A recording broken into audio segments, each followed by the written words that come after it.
त्यसो के भयो? काकाले किन यस्तो गर्नुहुन्छ?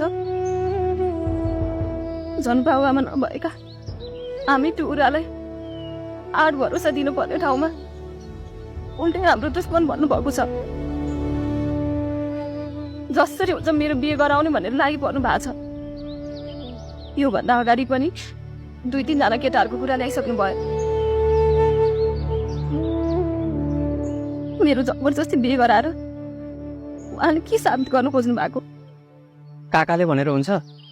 बिहे गर्ने नगर्ने भन्ने त तेरो आफ्नो कुरा हो। आजकल आफ्नै बाबुआमाले भनेर छोराछोरीको त बिहे हुँदैन। ती त झन् काका।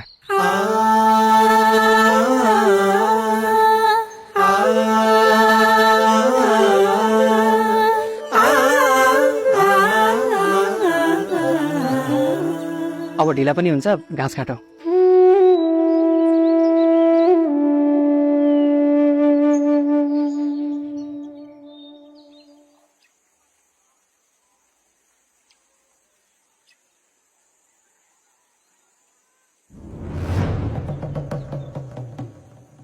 दाइ प्युर कोदोको 2 गिलास दिएस् त।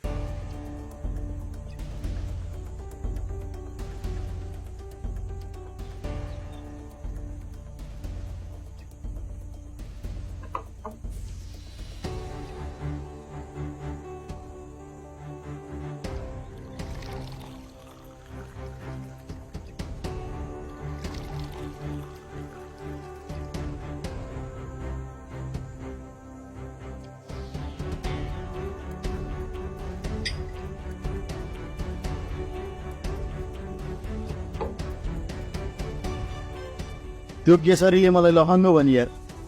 मसँग न्यू खोजी आम्मा कसम त्यसलाई म मेरी घरकी स्वास्नी बनाउन सकिने छु भन्दा बाउको छोरो होइन।